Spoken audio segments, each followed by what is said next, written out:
2026 Rock and Roll Las Vegas. This one's taking place February 22nd on 2026. There's a number of pitfalls with this race, so buckle in. We'll do this pretty quickly here. So this is our course overview. This is the map of what it looks like. You're going to start off over here. You're going to run south.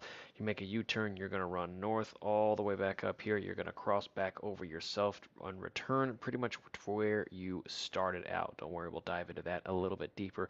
Key notion here is on these aid stations right here, every other one is going to have mortal hydration with addition to water. So add water at every one, and every other one is going to have that mortal hydration. So again, that's the course map. The facts, I highly recommend you do read these facts. There is a number of questions that are answered for you. So event schedule, you can download it really fast, or we'll just talk about it really quick. Thursday the 19th, 3 to 6 p.m. the Health and Fitness Expo is open, and you can do your bib pick up right there.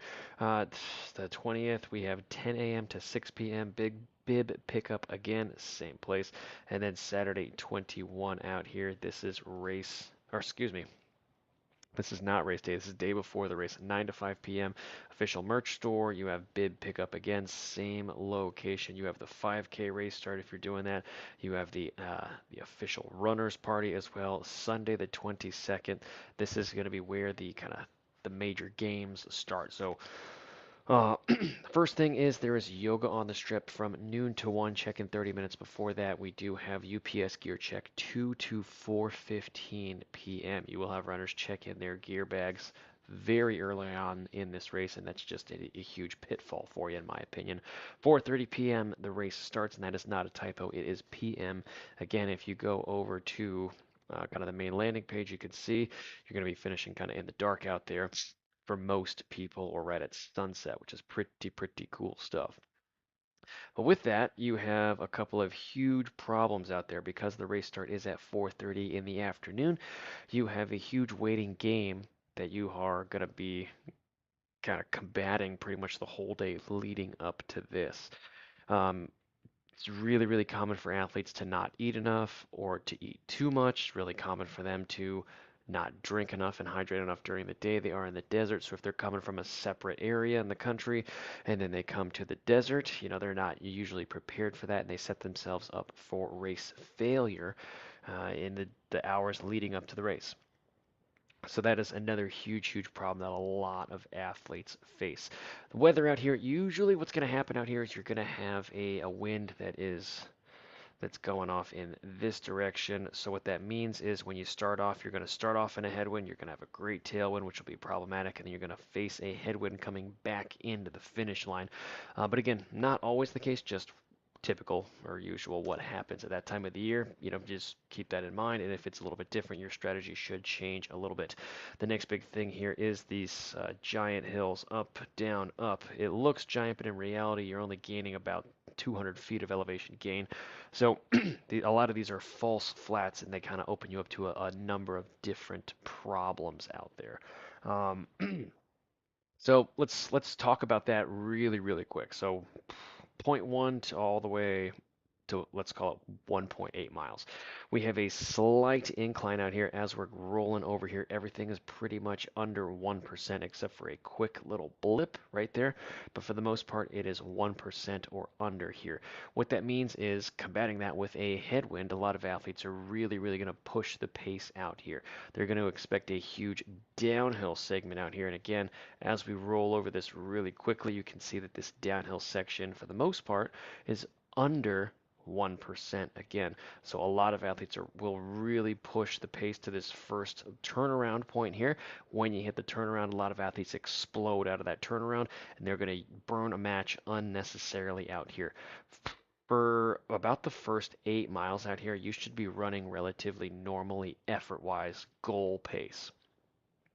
And what do I mean by that is if you're planning to run an 8-minute mile out here, it should feel like an 8-minute mile out here. If you get a little bit of free speed out here, great, awesome. But use that feeling as a guide. What a lot of people will do is they'll take this point and they are going to bank from mile 2 all the way to mile 8, maybe even 9. They're going to say from now those the 6 mile stretch right there, I'm really going to push the pace. I'm going to push the power, and I'm going to get a new best time. And you can see that this little marker right here at 5.5. This is the 10K and half marathon time check. All right, so you'll have really unrealistic times pretty much year over year at this point right here. And what will happen is athletes will hit this, and then their times will get, when they get to the finish line, will be very, very opposite because they spent the first 6, 7, 8 miles really, really pushing that pace, and they pay for it later on. Again, use that race feeling that you're hopefully training with and have trained up until now, because the race is around the corner here. Use that race feeling that you should be training with now, and use that on race day. If you find that you are just running really out of control, and it's a lot harder than what you did in training, you probably need to throttle it back, because at mile 9, right, once you hit this little turnaround section up here, then that's where the real race starts. And again, as we roll over here, most, if not all of this, except for a quick little blip right there, is under 1% degree elevation. So again, you're going to run into a headwind. It's going to feel a little bit harder out here.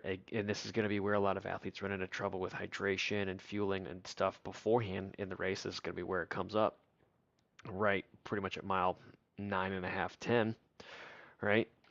So be very, very careful here. If I were you, I would be targeting mile 7 to 8, and that's kind of my go section if I really want to put my stamp on the course. My first couple of miles, I really want to just establish myself. I want to be careful of weaving in and out of people. I don't want to go crazy with that. You can definitely add unnecessary distance on a course like this.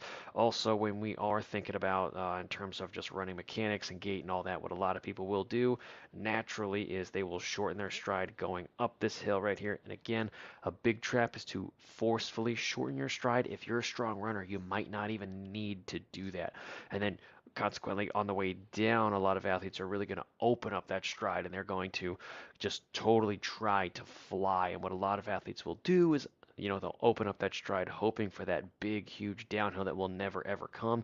And they are just going to burn their quads up. They're going to burn their calves. They're going to just really, really force themselves to do a lot more work than what is actually needed out here in this section. So be careful and run pretty much your race. I would run this race with the intention of it being a flat race. Okay, ignore the elevation out here. Just use this as you know, I wouldn't really even use it. I would use it as kind of a secondary resource, if I'm being honest with you. A lot of athletes that I currently coach and train, when they go out for a 6, 7 mile run, they will get a lot more elevation than 200 feet out there just naturally in their homes and their areas, right? So again, this is considered a flatter course for sure out here, right? So with that, everybody watch the air temperature, watch the humidity and everything, especially if you're not from that area. That's definitely going to eat at you in the days leading up to it, or if not the day on it. So watch the air temperature, watch the actual temperature, see what the wind is doing. If it's not doing that, it's going to be kind of swirling or coming at a crosswind. It doesn't really matter what side on a course like this. If you do have that natural tendency from the wind coming from the south, expect it to be a little bit extra difficult on the way back in. Uh, Again, temperature could be going crazy. It could be great, could be terrible. They listed the typical temperature out here on race day. Average air temperature is 65. So again, you have something to hope for if you are in one of the northern states in America.